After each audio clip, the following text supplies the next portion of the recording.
Delphias Audiolibros presenta Halo, el protocolo Cole. Una novela escrita por Tobias S. Bockel y publicada el 25 de noviembre del 2008. Capítulo 21. Crucero del Covenant Infinite Sacrifice, Charybdis 9. El profeta del pesar observó la superficie de Charybdis 9 derritiéndose por la potencia de fuego de sus naves con sombría satisfacción y ojos pesadamente entrecerrados. No debería haber optado por fumar en sus aposentos privados antes de salir, pero previamente a ataques como aquel, pesar siempre sentía que fumar le calmaba los nervios. La energía discurría sobre los edificios cuadrados que a los humanos les encantaba apiñar, unos al lado de otros, sobre el suelo. Eso hacía que al Covenant le resultara mucho más fácil destruirlos. Pesar se cansó de contemplar la destrucción del planeta y apagó la pantalla. Puedes retirarte. Ve. Elimina a los herejes. No dejes piedra por mover. El Sangeili Cealot pestañeó, luego hizo una reverencia en aquel sinuosamente grácil estilo Sangeili. Se hará según su voluntad, jerarca, dijo, y a continuación salió para proseguir con su misión. Pesar permaneció sentado en la sala de control, escuchando el rumor de la tripulación del puente de la nave. El asunto de los Kigyars pasando armas de contrabando llenaba de ira al profeta. Únicamente, los Ansium, los líderes del Covenant y la especie que ocupaba la posición predominante podían alterar tecnología sagrada. Permitir que otras razas controlasen tecnología era un sendero peligroso. La cohesión del Covenant estaba cimentada en su necesidad compartida de tecnología Forerunner. Era su religión unificada, su estructura política y el centro de todo comercio. Aniquilar uno de los principios fundamentales del Covenant significaba arriesgarse a que todo se viniera abajo. Y Pesar no había trabajado durante los últimos 10 años de su vida para contemplar cómo el Covenant desaparecía. Lo había ayudado a enfrentarse a una de sus amenazas más importantes sin que apenas nadie se enterara, justo antes de su ascensión a jerarca. Juntos, los profetas del pesar, la verdad y la piedad habían estado a bordo del colosal Dreadnought Forerunner instalado en el corazón de Suma Caridad, que proporcionaba energía a todo aquel mundo en movimiento con tan solo una fracción del poder de sus motores. El Dreadnought había vuelto a la vida cuando el oráculo instalado en su parte central había murmurado acusaciones blasfemas capaces de cambiar el mundo a los profetas. Todo ello provocado por el descubrimiento por parte del oráculo de información sobre los humanos. La máquina había acusado a los profetas de haber traducido mal documentos de los Forerunners y malinterpretar el gran viaje. Afirmó que los principios mismos de su religión eran falsos. Y a continuación, el oráculo había intentado lanzar al espacio el Dreadnought. Lo habían desconectado justo a tiempo. Pesar sentía que, en aquel momento, habían salvado a todo el Covenant. Sin los Yallows que buscar, el sendero que recorrer y el culto a los Forerunners que dejaron su impronta por toda la galaxia, el Covenant se desmoronaría. Y los jerarcas no permitirían que eso sucediera. Así que convirtieron aquel conflicto en la aniquilación y genocidio de los humanos. No había cabida para la negociación o el acuerdo. La humanidad era la primera especie con la que habían tropezado que no habían intentado incorporar al Covenant, ya que era el origen de la confusión del oráculo. Si se los destruía, el Covenant podría continuar con su sagrada búsqueda para seguir a los Forerunners sin correr riesgos. Nada podía entorpecer aquello. Ni siquiera aquellas armas falsificadas. A pesar no le importaba que las hubiesen modificado, pues los Ansiums habían hurtado tranquilamente tecnología Forerunner y la habían modificado como les había dado la gana. Lo que a pesar le importaba era que las armas las habían modificado para el uso humano, y que las habían alterado sin la aprobación del profeta. Y pesar no pensaba tolerar eso. Ni del oráculo ni de quienquiera que estuviera fabricando aquellas armas. Volvió a encender la pantalla, bajó la mirada hacia Charybdis 9, y observó con atención. Aquello era por el bien del Covenant, se dijo. Solo había cometido un error grave, pensó. Cuando se descubrió por primera vez a los humanos, Pesar había asumido que el mundo en el que los habían hallado era su mundo originario. Pero tras destruirlo, habían descubierto que los humanos se habían desperdigado por muchos mundos. Ello hacía que destruirlos resultara muchísimo más difícil, agotador y requiriera mucho más tiempo de lo que Pesar había previsto. Capítulo 22. Madrigal, 23 Librae. Los humanos lo llamaban 23 Librae. Para el Covenant no era más que una serie de coordenadas, otra estrella en una larga serie en la que naves Kigyar efectuaban misiones de reconocimiento bajo contrato con el Ministerio de la Tranquilidad. El Covenant esperaba hallar artefactos Forerunners en aquellos diferentes sistemas. Fue en uno de estos innumerables lugares humanos donde los Kigyar habían hallado señales de una enorme abundancia de artefactos Forerunners, decían los profetas, y también decían que en lugar de estudiarlos y aprender de las verdades gloriosas contenidas en ellos sobre el viaje para el que todas las especies debían prepararse, las estúpidas criaturas los habían destruido. Vandalismo cósmico, reflexionó Tell, mientras las dos naves saltaban fuera del desliespacio junto al único planeta que 23 Librae poseía en su zona habitable, en una órbita no demasiado próxima al Sol, donde éste evaporaría su atmósfera, ni tan lejana como para que se congelara. Comiencen a escanear el planeta, ordenó Tel a su tripulación del puente. Usen todos los sensores. Efectúen un barrido completo. Lo último que necesitamos es que los Kigyar lo reclamen, o que los Jiralhanae sean mejores que los Angeili en una tarea que les ha asignado personalmente un jerarca. Madrigal. El Retribution Stonder se colocó en órbita alrededor del planeta que en una ocasión había estado habitado por los humanos. Justo un poco a estribor, la nave Kigyar que el jerarca les había asignado, Asal Nebridei, los acompañó. Las mandíbulas inferiores de Tel se crisparon nerviosamente. La capitana Kigyar se había acercado demasiado. Podrían haber colisionado por culpa de su agresivo pilotaje. Pero ni los Kigyar ni los Jiralhanae que había a bordo hacían caso a Tel. No lo habían hecho hasta el momento. Él les había pedido que mantuvieran la distancia, pero actuaban como si fuera a quitarles algún descubrimiento, o cualquier posibilidad de entrar en combate. Tel consideraba que habría estado mejor solo en lugar de tener que cargar con Asal Nebridei, que seguía cada uno de sus movimientos. Por otra parte, quizá este era el modo en que el jerarca lo mantenía vigilado. A Tel le daba la impresión, por lo que sabía de la política en suma caridad, que el profeta del pesar era muy astuto. Sí, era probable que éste no confiara incondicionalmente en Tel, de modo que quería alguna clase de verificación. Asal Nebridei estaba allí para controlarlo. Muy bien. Nada, rezongó Yora desde su puesto a medida que los resultados iniciales de los escaneos sistemáticos empezaban a aparecer en el visualizador holográfico. ¿Está cómo lo dejamos, maestro de nave? No hay señales de actividad. Nuestra presa no podría haber procedido de aquí. Toda la superficie del planeta humano había sido destruida. Fundida con plasma. Zar gruñó, sus construcciones tienen raíces profundas. Es posible que sobrevivieran profundamente bajo tierra. Tel negó con la cabeza. Participé en esto. Lo consideró un momento. Me ocupé personalmente de la destrucción de sus madrigueras en el edificio de las leyes. Dudo que pueda ser utilizada en esta era. Comunica a los Jiralhanae que pueden inspeccionar el edificio de las leyes en busca de botín, que tienen mi permiso. Entretanto, envíen una sonda para que finalice el barrido, luego seguiremos adelante. ¿A dónde? Preguntó Yora, y profirió las palabras casi como un desafío. Tel lo miró fijamente. Esto es un sistema. Hay más de un lugar donde esconderse. Es con Kigyars con quien nos las vemos, recuerda. Asteroides. Inquirió Zar, frunciendo el ceño. Tel sonrió. Zar, siempre analítico. Testarudo, pero alguien que pensaba a fondo las cosas. Sabía que los Kigyar, tras abandonar el mundo del que procedían, habían elegido instalarse entre los asteroides de su sistema natal. Era el motivo por el que a los profetas les había costado tanto conseguir encontrarlos mientras los combatían cuando, en un principio, los Kigyar se habían resistido a unirse al Covenant. Sí. Sembraremos el cinturón de asteroides de boyas sensoras. No dejaremos piedra por mover. Zara sintió. Se hará. Tel se inclinó hacia adelante. Vir, me harías el honor de contactar con el Asal Nebridei. Su voz rezumaba sarcasmo. Vir asintió, y la imagen tridimensional de Pelius apareció ante Tel. Los ojos del Jiralhanae estaban a la misma altura que los de Tel, y tras el peludo caudillo gigante estaba sentada la maestra de nave Kigyar, Churarmut, con los larguiruchos brazos colocados sobre los brazos de la silla. Les mostró su falsa sonrisa repleta de dientes afilados y las púas de la cabeza se agitaron espasmódicamente. Pelius curvó levemente los labios. ¿Qué quieres? Nos preparamos para aterrizar y registrar la capital destruida. No encontrarás nada ahí, dijo Tel, y explicó lo que ya había contado a su tripulación del puente.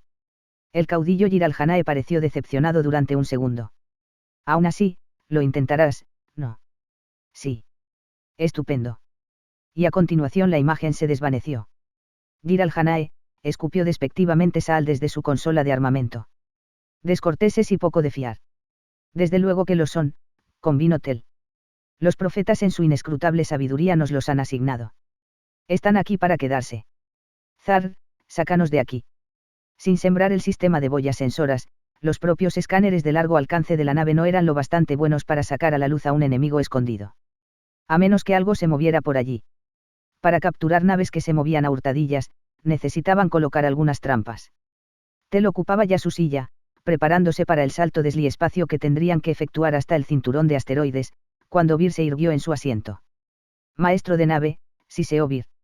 Nuestros instrumentos de largo alcance están detectando múltiples señales. Ni siquiera intentan ocultarse. Tel ocultó su excitación ante ellos. ¿Dónde? El gigante gaseoso. No era donde había estado esperando. Pero, de todas maneras, tenían algo. Llévanos allí, ordenó. El Retribution Stonder hizo un agujero en el espacio y el tiempo al lanzar a la nave a un repentino salto desde Madrigal a una órbita de rastreo justo detrás del único gigante gaseoso de 23 librae. Era una posición magnífica, pensó Tel. Los gigantes gaseosos acostumbraban a tener pequeños grupos de rocas tanto delante de su órbita como detrás, era un lugar de lo más adecuado para colocar su nave y espiar lo que ocurría cerca del gigante gaseoso. Las pantallas del Retribution Stonder se iluminaron repletas de símbolos de advertencia. Las alarmas gimieron al mismo tiempo que la tripulación se precipitaba al control de daños y a los puestos de extinción de incendios, y Tel comprendió que no había sido el único en tener aquella idea. ¿Situación?, inquirió a gritos. Están por todas partes. Gritó un Sangeili desde la cubierta. Estamos rodeados. Tel se dio la vuelta al oír la exclamación para mirar al Sangeili innominado y ligeramente acobardado. Sal de mi puente. Se volvió hacia Saal. Ocupa su consola. ¿A qué nos enfrentamos? Número y tipo de armamento. Mi honor, maestro de nave, respondió a toda prisa Saal. Tel contempló cómo el avergonzado Sangeili se escabullía fuera del puente, indignado de que alguien tan incompetente pudiera acabar en su puente. Contactos humanos, informó Saal. Pero no parecen ser naves de guerra. Y no se mueven para atacar. Di a Pelius que no dispare y siga nuestro ejemplo. Tel se levantó y caminó hacia las pantallas, con la larga capa de maestro de nave abandonando la silla con él. Sus antepasados habían llevado gruesas capas de piel de dormir como aquella cuando se hacían a la mar para mantenerse calientes y secos en viajes largos. Tel había confeccionado la suya a mano durante una larga recuperación en el Alcázar Badam, tras un accidente durante su adiestramiento que la familia había intentado ocultar. Tel recordaba la vergüenza de ver su propia sangre derramada sobre la arena de la pista de adiestramiento del patio debido a un error propio. Recordaba la sensación de desfallecimiento y las altas montañas coronadas de nieve que se alzaban por encima del Alcázar Badam mientras caía de costado. La familia tenía en su estirpe a un miembro recién ascendido a maestro de nave, y no estaba dispuesta a perder aquel honor, así que habían llamado en secreto a un doctor durante la noche y sujetado a Tel por las extremidades mientras lo operaban. Tel conservaba la capa como un recordatorio de que podía cometer errores graves cuando bajaba la guardia. Errores como permitir la presencia en el puente de un Sangeili menor y sin experiencia que se dejaba llevar por el pánico ante la idea de estar rodeado de naves de guerra humanas. Asegúrate de que a ese cobarde se le quiten las raciones, ordenó Tel Abyr, dejando que su mente se detuviera en aquel incidente concreto ahora que sabía que la nave no estaba en peligro. A lo mejor con hambre en las tripas encontrará el espíritu que necesita para ser un guerrero auténtico. Una solución muy bien pensada, maestro de nave, asintió Bir, y se inclinó hacia adelante para enviar la orden. Saal, informa. Tel se envolvió en la capa. Sé perspicaz, se recordó. Mantén la mente abierta, y piensa lateralmente en lugar de caminar directamente al interior de un foso trampa. Tengo que mostrarle, dijo Saal. Un complejo conjunto de escaneos apareció en las pantallas. Tel entornó los ojos, luego abrió las mandíbulas, atónito. Estos son todos asteroides, dijo. Están todos conectados. Había cientos de pequeños mundos conectados. Esto no se parece a nada que haya visto hacer jamás a los humanos, declaró Tel en voz alta. No había nada parecido cuando el mundo humano que había aquí fue destruido. A lo mejor lo construyeron después de eso, sugirió Zar, que parecía intrigado por los escáneres. Tienes que admitir que eso demuestra una sangre poderosa por su parte, permanecer aquí y construir después de que los profetas ordenaron que los destruyeran. Poderosa, desde luego, convino Tel. Pero no le sirve de gran cosa, en última instancia, intervino Yora. Su blasfemia sigue sin poderse permitir, y todos deben morir igualmente. Lo que me preocupa, refunfuñó Tel, es que hayan pasado desapercibidos durante tanto tiempo. Creo saber el motivo, dijo Zar. Tecleó en su consola, y ante la tripulación apareció la imagen muy lejana de un carguero Kigyar. Estaba acoplado a uno de los muchos asteroides de la superestructura. Una estructura humana. ¿Qué nueva traición es esta? Siseotel. Los Kigyar, piratas y escoria, trabajaban bajo contratos con los ministerios. No podía decirse que fueran luchadores leales, poseían poca nobleza. Pero, por lo general, permanecían a raya debido a una doble metodología, la colocación de diáconos Ungoi a bordo de sus naves, así como los contratos y remuneraciones que los profetas les ofrecían. Tel apenas podía creer lo que veía. Prepárense para el impacto. Advirtió Sal, justo cuando el Retribution Thunder se estremecía haciendo que Tel perdiera el equilibrio y chocara con un pilar. Así que los humanos los habían descubierto y atacaban, pensó Tel mientras saltaba hacia su trono de maestro de nave. El segundo impacto se abrió paso a través del núcleo de la nave de Tel, una violenta línea de luz que hizo hervir el metal y no alcanzó por muy poco el puente. Pero aquello no era humano. Los humanos empleaban artillería cinética o explosiva, no plasma. Asal Nebridei preparaba una segunda descarga. Era del todo evidente que la salva de plasma procedía de otra nave Covenant. Su propia escolta. Traidores. A Tel le hervía la sangre. Maniobras evasivas. Tengo una solución de disparo. Gritó Yora, volviendo la cabeza hacia Tel. Permiso para disparar, maestro de nave. Fuego a discreción. Sal, desli espacio táctico, ya. Pero superar la conmoción de que les disparase su propia escolta les había costado unos segundos críticos. Y al mismo tiempo que el Retribution Thunder respondía al fuego, otra salva de plasma azul desgarró el corazón de la nave de Tel. Este sintió cómo algunos de los motores rugían, pero habían sido demasiado lentos. Los núcleos doble Sangheili podían soportar mucha más aceleración que los Jiralhanae o los Kigyar, pero las imposibles maniobras evasivas aleatorias a alta velocidad que Tel había ordenado no llegaron. Situación, exigió con brusquedad. No le gustaron los informes que recibió. Estaban soltando un aire precioso al espacio. El número de bajas aumentaba. Las comunicaciones de larga distancia no funcionaban. Los sistemas de soporte vital fallaban. La última descarga había desactivado los motores centrales, y la capacidad de generar plasma había desaparecido con ellos. Si bien la mayoría de sensores seguían operativos, no podían ir a ninguna parte ni hacer nada. Pelius apareció en forma de holograma ante Tel. El Jiralhanae parecía complacido consigo mismo y mostraba los enormes dientes. Un poderoso capitán Sangheili indefenso ante mí. Saborearé este momento el resto de mi vida. Tel contempló fijamente a Pelius y se preguntó a dónde habría ido la capitana Kigyar, ya que no se la veía por ninguna parte en el puente. Será una vida corta. No tan corta como la tuya. Adiós, maestro de nave. Pelius desapareció. Ha soltado una nave de abordaje y los Spirits. Informó Sal. No tendrán al Retribution Thunder, replicó Tel, con la vista fija en el punto del que había desaparecido Pelius. Alerta a la tripulación. Pónganse el equipo protector y atraigan a los que nos abordan más al interior. Configura cada sección para que estalle. No dejaremos nada que pueda recuperarse. Capitán. Asal Nebridei ha puesto en marcha su mecanismo de transmisión desli-espacio. Dijo Zar. Se van. Se van. Gruñó Yora. No es probable que los humanos vayan a ir a ninguna parte. Informará cualquier cosa que su débil mente pueda tramar cuando llegue a suma caridad. Ellos obtendrán la gloria por informar de esta estructura y de los humanos ocultos aquí, concluyó Zar con frustración. Malditos cobardes, siseó Yora. Los Spirits se acercan para atacar. ¿Dónde está su nave de abordaje? Se mantiene en retaguardia. A lo lejos, el casco exterior dio una sacudida y se estremeció mientras los Spirits volaban arriba y abajo y a lo largo de la nave, bombardeándola. Tel partió el brazo del sillón, en un violento gesto de frustración. Aquellos que deseen escapar de la nave pueden hacerlo ahora. Era una declaración retórica, pero que tenía una función: eliminar a cualquier Sangheili deshonroso que pudiera titubear estando a su lado. Tel presionó las diferentes secciones de sus mandíbulas con firmeza mientras aguardaban en silencio a que un puñado de tripulantes sin honor desertara. Probablemente eran siervos que habían ascendido lo suficiente para realizar tareas sencillas a bordo de la nave, o Sangheilis que habían conseguido ocultar su carencia de auténtica sangre. Aguardó a que eso terminara, y a que los Kigyar se volvieran más audaces e intentaran abordar la nave. Una de las pantallas mostró a algunos Sangheilis intentando escapar a bordo de los Spirits desde el interior de la bodega del Retribution Thunder, y las naves Kigyar cayeron sobre ellos en masa, aplastándolos.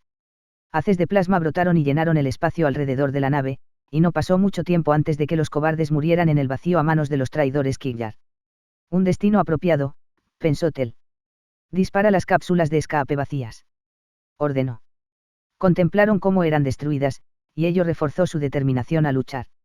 Huir suponía morir. Los Kigyar sintieron entonces que podían arriesgarse a efectuar el abordaje, ya que daba la impresión de que la mayor parte de la tripulación de la nave había desaparecido. Tel aguardó. Aguardó hasta que los Kigyar invadieron el casco y desfilaron en tropel a través del corazón de su nave, y entonces dio la orden. Las explosiones desgarraron el interior, sección a sección. Las líneas lisas y bulbosas de su nave se flexionaron y retorcieron, y el fuego salió a chorros a través de las fisuras, ascendiendo arremolinado por los corredores. El aire en el puente se calentó, y luego se consumió rápidamente. Tel se encontró jadeando en busca de un aire que ya no existía, y a continuación una explosión secundaria volvió del revés la cabina de mando. Tel fue lanzado por los aires y chocó contra un mamparo. Gracias por escuchar. Like y suscripción si les gustó y recuerden que pueden comentar cualquier cosa. Hasta el próximo capítulo, amigos.